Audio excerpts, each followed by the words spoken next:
আসসালামু আলাইকুম, welcome to my another video.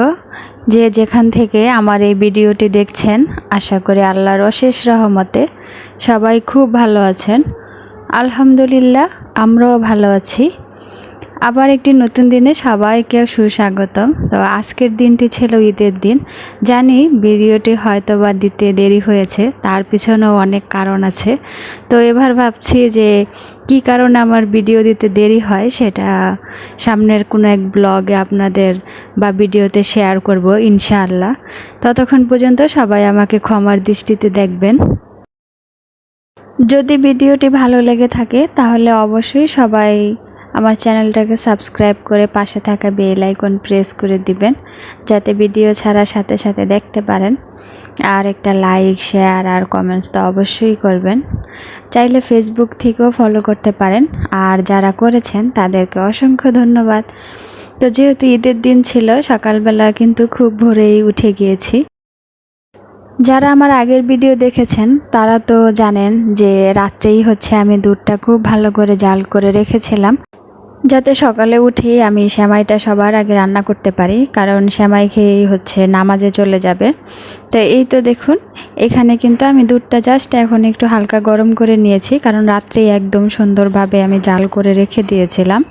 তো এখন একটু গরম করে তারপর দিয়ে দিচ্ছি। তো এখানে বিস্কিট আর বাগরখানির সেমাইটাই আগে রান্না করতেছি, কারণ আমাদের এখানে এই দুইটা সেমাই তো সবার আগে সবাই খায়। আর সাথে লম্বা সেমাই, যেটা পাকিস্তানি সেমাইও বলে অনেকে, তো কুলশনের সেমাইটা ওটা রান্না করেছি।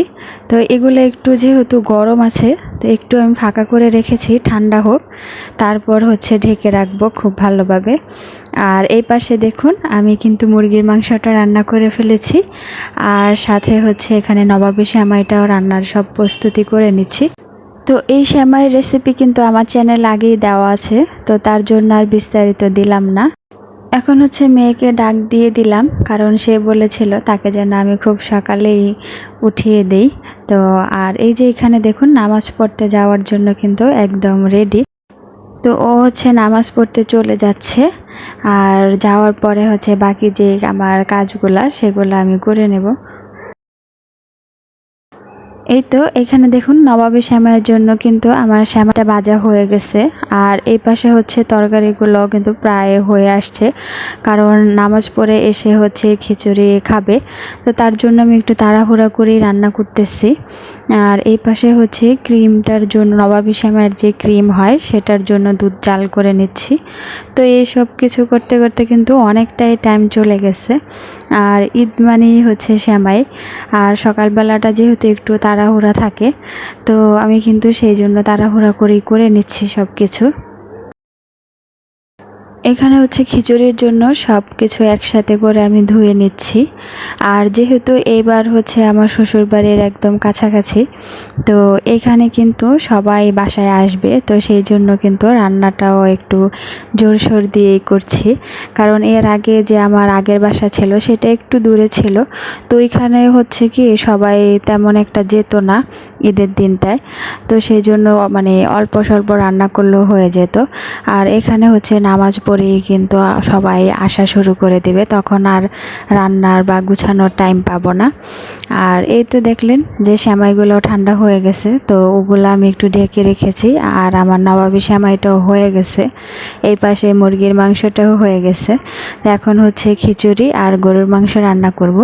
তো এই দুইটা রান্না করলে কিন্তু মোটামুটি রান্নার যে আয়োজন সেটা শেষ। তো দুপুরে পোলাও আর রোস্টটা করব ভাবছি। এর মধ্যেই দেখুন, আমার মেয়ে কিন্তু ঘুম থেকে উঠে তারপর গোসল করে একদম জামা পরে সে রেডি হয়ে গেছে বের হওয়ার জন্য। তো ও খুব বেশি মজা করতেছে, কারণ এইবার একদম কাছাকাছি চলে আসছে দাদির বাসার। তো এখানে সবার সাথে একসাথে সারাক্ষণ থাকতে পারবে, অনেক মজা করতে পারবে। তো সেই জন্য সে চলে যাচ্ছে রেডি হয়ে। আর এই তো মেয়েকে রেডি করে দিয়ে কিন্তু এই পাশে আমি রান্নাটাও করে নিয়েছি। তো আমার মোটামুটি রান্না সব শেষ, গরুর মাংস বসিয়ে দিয়েছি আর খিচুড়িটাও প্রায় হয়ে গেছে। এখন হচ্ছে শুধু বিছানার চাদরগুলো পাল্টিয়ে নেব। তো এই তো ঘরটা একটু গুছালেই কিন্তু কাজ আমার মোটামুটি সব কাজ শেষ হয়ে যাবে। তো এইটা কিন্তু আমি রাতেই করে রাখতাম। রাতে আবার কি হয়েছে, অনেক রাত্রেবেলা আমার ভাগ্নি, শাশুড়ি সবাই আসছিল, তো সবাই মিলে আসলে মেহেদি দিয়েছিলাম, তো সেই জন্য আর এই কাজটা সব কমপ্লিট করতে পারি নাই। আর এই তো দেখুন নামাজ শেষ, সবাই কিন্তু চলে আসছে। তো এখানে হচ্ছে আমার ভাগ্না, তার বন্ধুরা সবাই চলে আসছে, আমার দেবর, তারপর ভাসুরের ছেলে বলতে পারেন, আশেপাশে মানে সবাই, যেহেতু আমরা এখানের স্থানীয়, তো আমাদের আত্মীয় স্বজনটা এইখানে একটু বেশি, সেই জন্য কিন্তু দিনের বেলা সবাই একে একে একজনের পর একজন সবাই আসতেই ছিল। আর এই ফাঁকে হচ্ছে আমার মেয়েও এসে জামা চেঞ্জ করে গেছে, কারণ যেহেতু অনেক গরম ছিল, ওর ওই জামাটা নাকি অনেক গরম লাগতেছে, তো সেই জন্য সে জামা পাল্টে গেল। আর এই তো দেখুন সবাই খাওয়া দাওয়া করে কিন্তু চলে গেছে। তো এখন হচ্ছে সব কিছু গুছিয়ে রাখছি। এই তো দেখুন গরমের কারণে কিন্তু সে জামা আর পরতে পারে নাই বেশিক্ষণ, 10 মিনিট হবে তারপর খুলে রেখে চলে গেছে। আর এই তো নামাজ পড়ে এসে এখন হচ্ছে খেতে বসেছে। তো আমার খিচুড়ি রান্না সব কিছু হয়ে গেছে, এখন হচ্ছে খেয়ে নিচ্ছি, কারণ খুব বেশি ক্ষুধাও পেয়েছিল। আর একের পর এক মেহমান সবাই আসতেছিল, মানে খাবারও সুযোগ পাই নাই বলতে পারেন।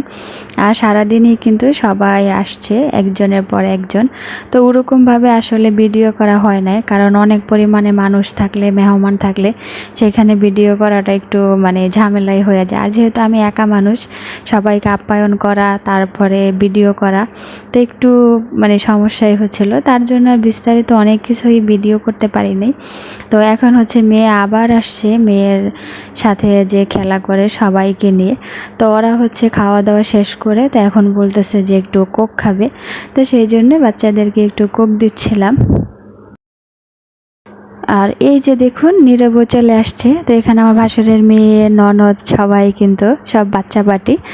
আর নীরবকে তো সবাই চিনেন, আমার ভাসুরের ছেলে, তো ও এসেই কিন্তু দরজা খুলেই বলতেছে, মামুনি আমাকে সালামি দাও।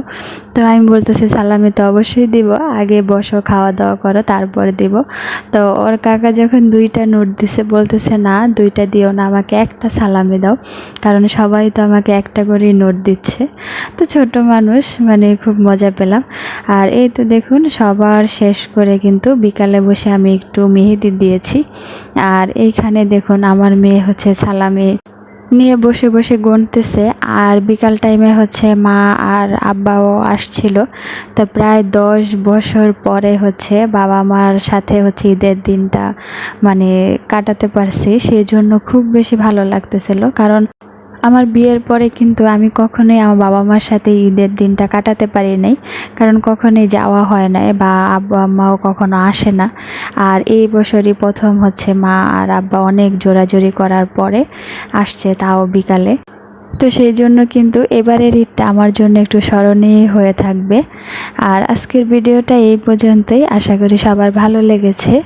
সবাই সুস্থ থাকবেন, ভালো থাকবেন, আর আমাদের জন্য দোয়া করবেন, আল্লাহ যেন সবাইকে সুস্থ রাখে। আল্লাহ হাফেজ।